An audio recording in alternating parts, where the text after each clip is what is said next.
Argentina y Uruguay tienen trayectorias diferentes en relación con esta temática. La convivencia me parece que aquí está instalada desde muchos otros ámbitos.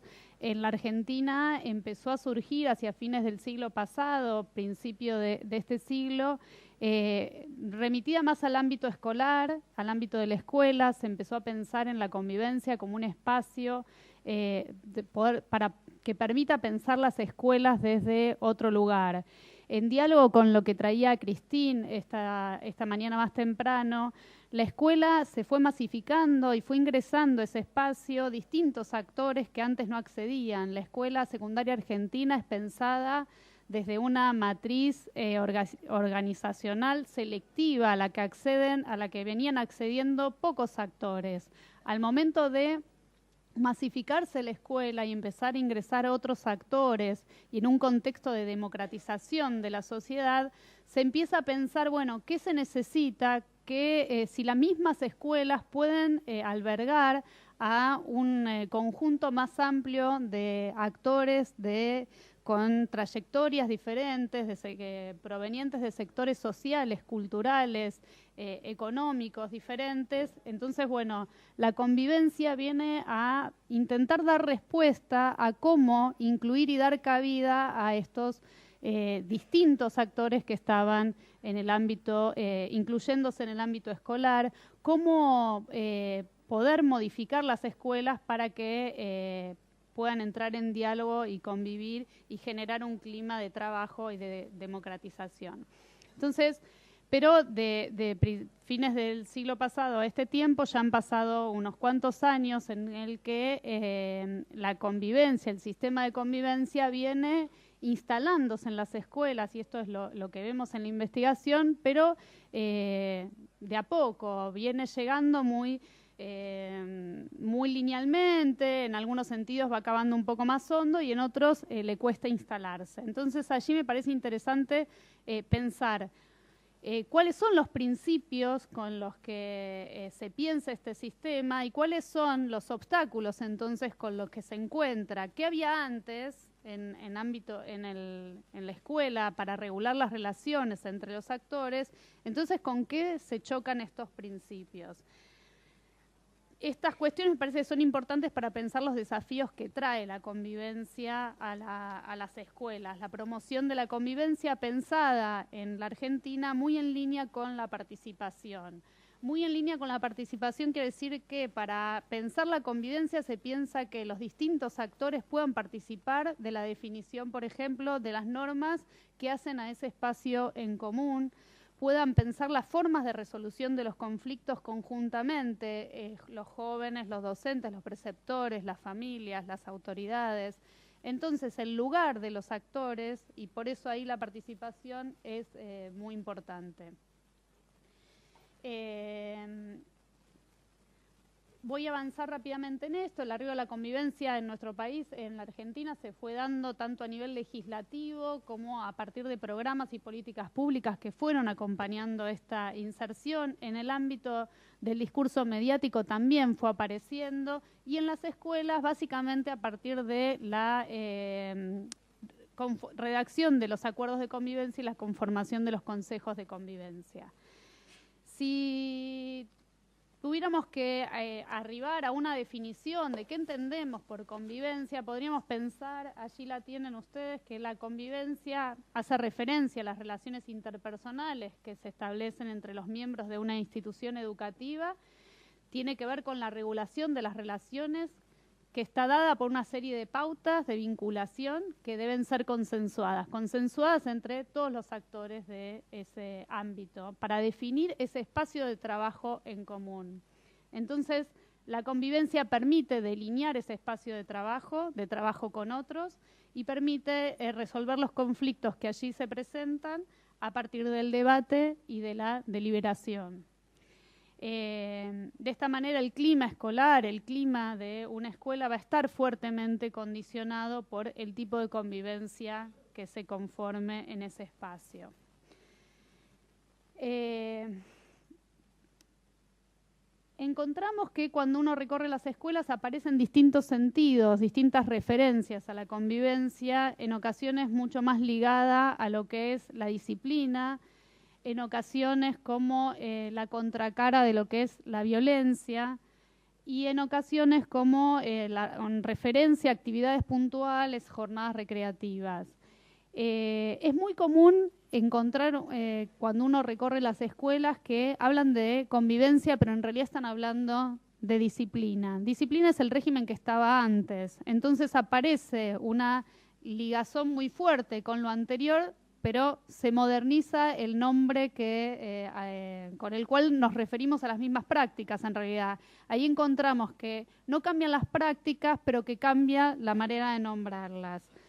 Entonces no hay una apropiación y no hay una modificación en la escuela de lo que trae esta nueva mirada sobre las relaciones. Como la contracara de la violencia, bueno, ahí uno,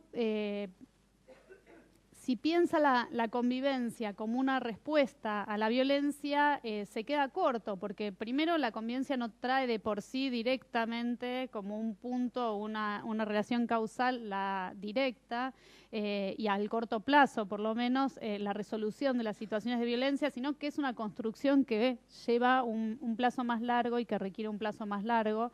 Por otra parte, si desde esta concepción, escuelas, grupos que no atraviesan situaciones de violencia no necesitarían trabajar a partir de la convivencia. En el último sentido que aparece es la referencia a jornadas especiales, actividades recreativas, campamentos, jornadas del Día de la Primavera, que quizás se hacían antes, pero ahora se las nombra de esta manera. No es malo que aparezcan estas jornadas, estas actividades que pueden ser muy ricas. La dificultad está en recortar el trabajo de la convivencia a solamente estas actividades y no atravesar la escuela a partir de la convivencia, que sería más la idea que proponen las resoluciones sobre esta temática.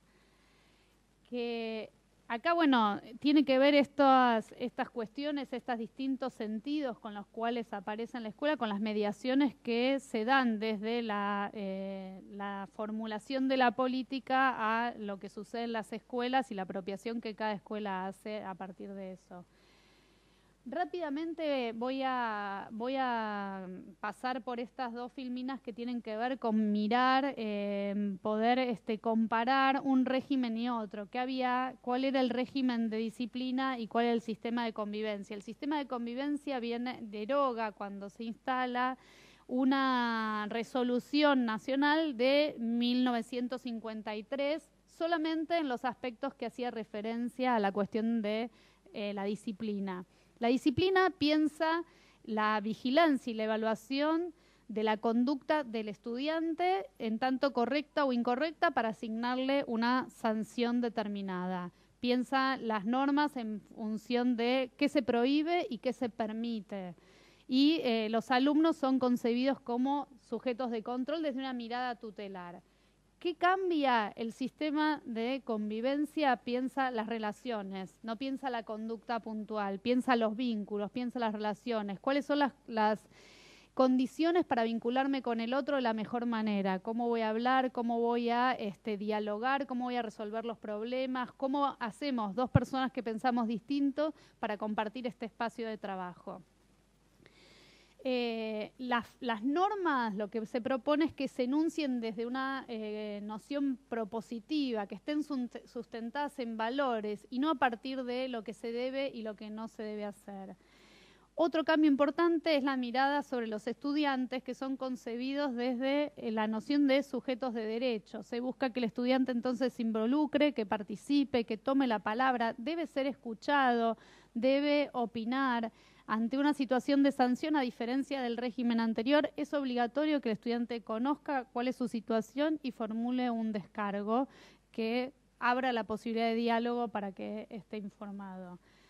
Digamos, estos son los principios, digamos, en los que cambian fundamentalmente un régimen y el otro.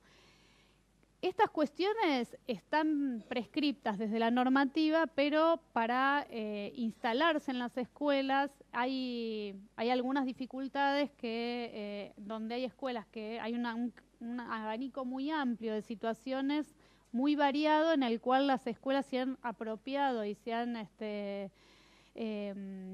instalado mucho más este sistema que en otros, ¿no? Hay escuelas donde realmente se elaboró un reglamento de convivencia, un acuerdo de convivencia de forma compartida, dialogada entre todos los actores, intercambiando, llegando a un acuerdo, y hay en otras donde por ahí el reglamento está, pero tiene una formulación mucho más formal, la hizo alguien de la escuela, el equipo de conducción, el equipo de orientación, algún grupo de docentes, pero no llevó a un espacio de intercambio, o está en el cuaderno de comunicaciones, pero pegado, que esto aparece mucho en la primera hoja, pero después no se lo utiliza para resolver las situaciones conflictivas que aparecen en la escuela.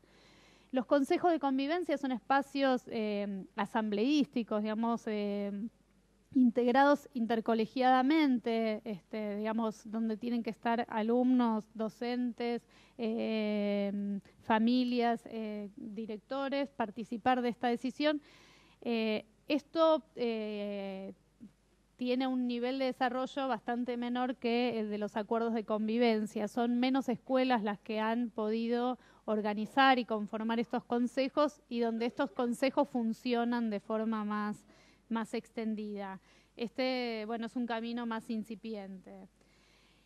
Si bien encontramos una variedad de situaciones y un abanico muy amplio en la situación en la que está cada escuela y cómo cada escuela desarrolla la convivencia, encontramos que las normas que aparecen en los reglamentos de convivencia están vinculadas básicamente a las mismas cuestiones, que son estas que aparecen allí, donde las normas apuntan al control o la regulación de la apariencia, la asistencia y la puntualidad, el cuidado de la institución, el respeto de los símbolos patrios o de ciertos rituales, algunas cuestiones que apelan a el proceso de enseñanza-aprendizaje, pero básicamente recortadas a la situación de evaluación, cuántas evaluaciones se pueden tener por día, cuántas veces se puede recuperar y todas estas cuestiones. Allí es importante ver, bueno, cuánto de lo vincular aparece en este tipo de normas, en este tipo de temáticas. Se concentra en estas temáticas, pero aparece poco la mirada sobre cómo habilitar la vinculación con los otros o generar espacios de vinculación con otros.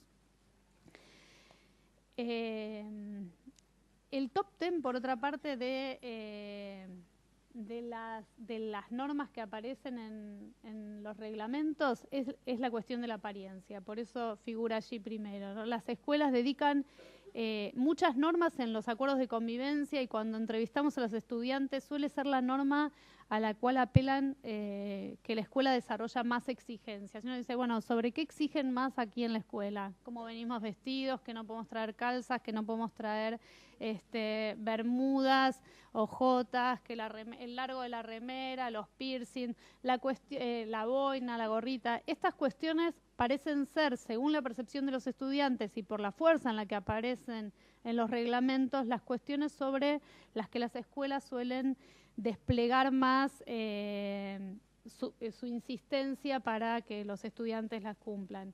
Incluso encontramos que no solo aparecen, digamos, estas estrategias que las escuelas desarrollan para insistir sobre estas normas, encontramos una variedad muy grande de estrategias ahora voy a relatar algunas porque son interesantes para pensarlas, para pensar qué hace la escuela y dónde está poniendo el foco.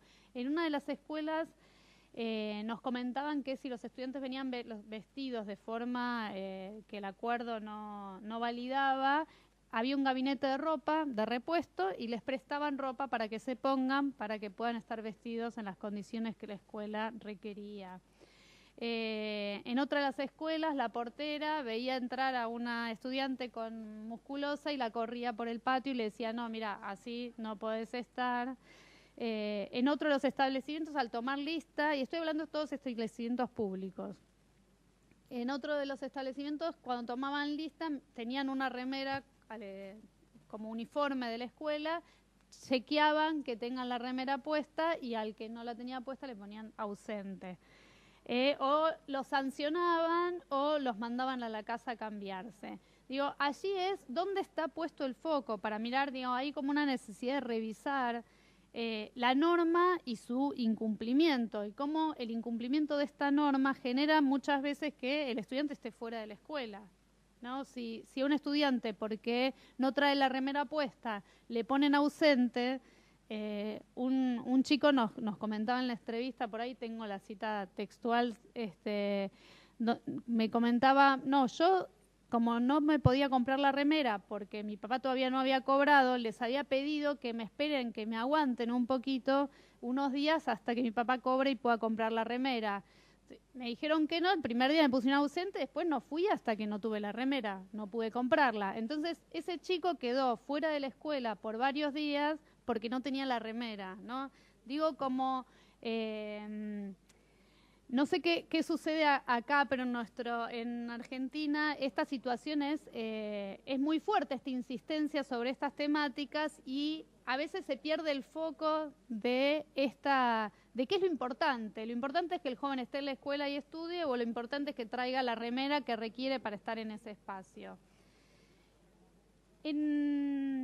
En esta misma línea sobre la insistencia en la apariencia y en diálogo un poco con lo que traían los compañeros de Pelota al Medio, una de las normas que aparece con mucha fuerza en Argentina en la mayoría de las escuelas es la prohibición de asistir a la escuela con camisetas de fútbol. Hay mucha exigencia sobre esta cuestión, no asistir con camisetas de fútbol, porque puede haber, para evitar problemas, ¿no? Lo que dicen los docentes, los directores es: evitemos problemas, que no traigan camisetas de fútbol porque se pueden pelear por esta razón. Allí hay varias cuestiones para pensar, ¿no? Por un lado es si se resuelve el conflicto por prohibir el uso de la camiseta, si tapar la diferencia del cuadro de fútbol es una manera de abordar las diferencias y darle una respuesta, o no podría ser una situación para justamente abordar esa diferencia y otras ideológicas, religiosas, aprovechar que se pone de manifiesto esa diferencia para trabajar otras también. Y por otra parte, sí, realmente se invisibiliza la diferencia cuando la camiseta no es la única manifestación de la pasión futbolera, o aparece esta misma pasión a partir de tatuajes, escudos, cartucheras, medias y otras cuestiones. La mochila, la cartuchera. Uh-huh. Entonces, una pregunta que hicimos en relación con estas cuestiones a los estudiantes fue: ¿cuáles son las causas de conflicto en tu escuela? Y allí podrán ver que, bueno, la mayor causa es bardear, molestarse, ¿no? El bardearse a otros, que se lleva el 40% de las situaciones. Esto es según la percepción de los estudiantes. La segunda causa es me pelea por un chico o una chica, no sé si se llega a ver. Yo no puedo señalar acá, pero si miramos la primera, distinto tipo de fútbol, es un 0% de las situaciones que generan conflicto en la escuela, ¿no? Al igual que diferencia de barrio, también es un 0%. Distintas ideas políticas también es un 0%. Bardear es molestar, cargar, burlarse.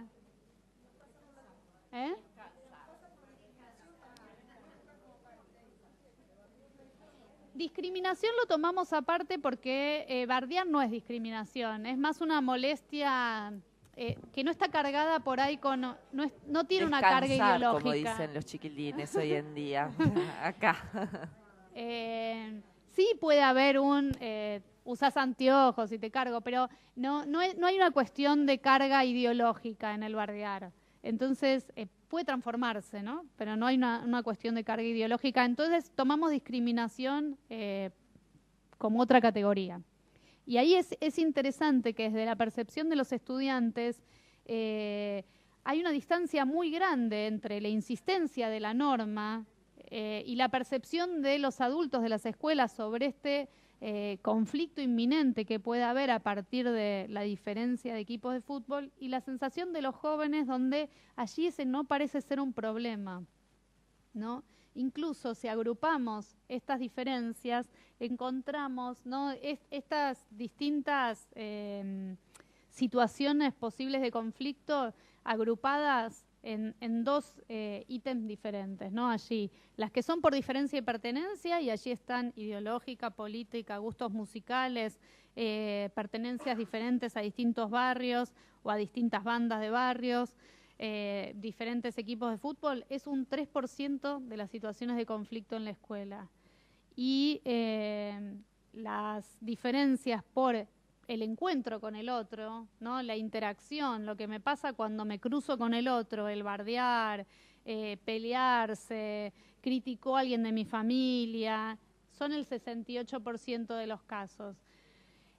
Entonces ahí es muy grande la diferencia entre una y otros motivos de conflicto. Sin embargo, encontramos que la mayoría de las normas y la insistencia de cumplimiento de las normas en las escuelas se centran más en la diferencia de pertenencia que en la diferencia del encuentro.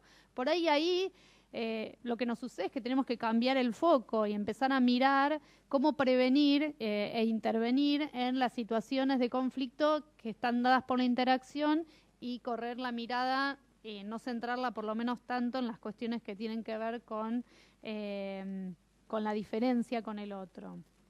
Por lo menos dentro de la escuela, los compañeros que estuvieron antes comentaban que algunas...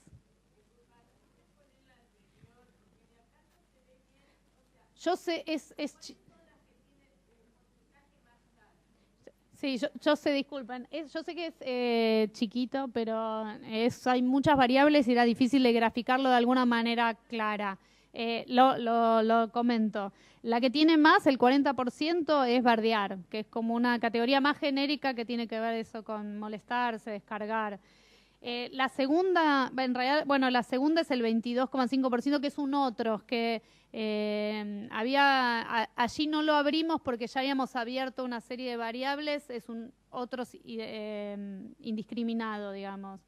Y la tercera categoría es el pelearse con un chico o una chica, que es el por un chico o una chica, que es el 20%. Después había un no sabe, no contesta, que hay un 7,5%. Y después los otros son muy bajitos.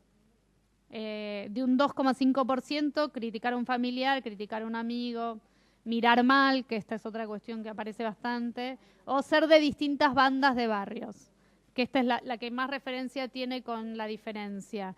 En el no sabe, no contesta también, que tiene un 7,5%, o en el otros, que es tan abultado, nos parece que a veces había, bueno, no hay tan... Después vamos a llegar, pero no había tantos conflictos en las escuelas, entonces no tienen una respuesta a esta pregunta, entonces contestaban, bueno, no sé, no contesta, porque a veces no había conflictos. Y allí voy a lo que decía recién, la presencia de conflictos en la escuela, ahí está, por ahí es un poco más grande, se ve mejor. Si miramos la última, 2 columnas, la del total, encontramos que cuántos jóvenes identifican que tienen conflictos en las escuelas y cuántos dicen que no lo tienen. El 66,7% de los jóvenes dicen no transitar por situaciones de conflicto en sus escuelas, ¿no?, a diferencia de un 33,3% que manifiesta así tenerlo. Allí uno puede ver en Argentina los discursos mediáticos sobre los jóvenes, sobre la violencia en las escuelas, ocupa un lugar importante. Sin embargo, esto tiene una distancia con la percepción de los jóvenes y con cómo se sienten ellos en sus escuelas. Traje también para acompañar esto el relevamiento del Observatorio de Violencia de Argentina. Hizo un relevamiento sobre clima escolar, violencia y conflicto en las escuelas secundarias. Y allí ellos consultaban a los estudiantes el grado de acuerdo con la afirmación "me siento bien en el colegio", y recogieron que un 84% de los estudiantes manifestaron que estaban de acuerdo. y un 83% de los estudiantes reportaban que la escuela intenta que haya buena convivencia entre los alumnos. Esto, digo, a contrapelo de lo que muchas veces escuchamos en los medios sobre estas cuestiones y la violencia, donde lo que sucede muchas veces es una magnificación de algún caso puntual que resuena fuertemente en los medios y parece y agranda las situaciones.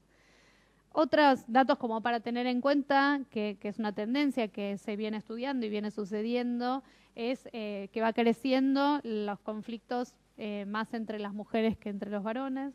Las mujeres manifiestan mayor con un 45,6% versus el 22,2% de los varones. ¿Sí? La mayor presencia de conflicto entre mujeres que entre varones en las escuelas. Es una tendencia que viene cambiando a diferencia de años anteriores.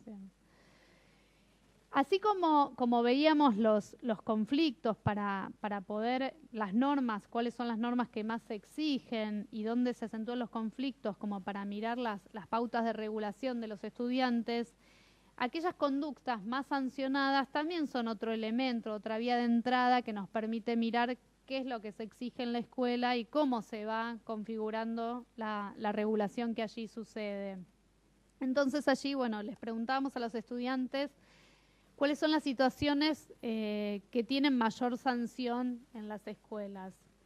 Ahí el otro cuadro con mucha información que por ahí no se ve desde lejos, pero la primer columna que tiene casi un 40% de los casos es la falta de respeto al adulto. ¿Sí? Las situaciones que más se sancionan en las escuelas, según la percepción de los estudiantes, es la falta de respeto a un adulto. A diferencia de la que está al lado, la falta de respeto a un compañero, que tiene 0% de sanción.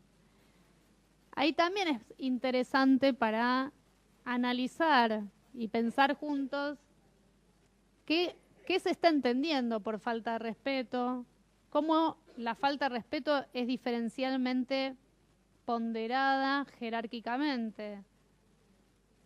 Porque si pensamos desde la cuestión de la convivencia, el respeto es un vehículo que nos permite, que debe ser, como dice Sennett, recíproco, que debe ser un ida y vuelta, que permita construir el espacio en común y no unidireccional. Sin embargo, vemos que a partir de la ponderación de ciertas sanciones por sobre otras, si yo sanciono solo la falta de respeto a un adulto y no a un estudiante, estoy transmitiendo una valoración distinta o una comprensión distinta de qué es el respeto allí. No porque no deba sancionarse la falta de respeto a un adulto, sino por empezar a mirar también la falta de respeto entre los mismos compañeros. Allí notamos que para que haya una sanción en relación con el vínculo con un compañero, con un par, tiene que pasar a otro nivel de jerarquía, o parecería que debe pasar a un nivel de jerarquía que incluye el aspecto físico, la trompada, el tirar de pelo, no sé, el rajunear u otras cuestiones que allí aparezcan, donde sí se sanciona la pelea con un compañero, que lleva casi la mitad de los casos en relación con la falta de respeto, ¿no? La pelea con un compañero es un 18,3%. Por otra parte, y en línea con lo que veníamos viendo de la apariencia, usar ropa no permitida es la tercera situación más sancionada, con un 11,6% de los casos.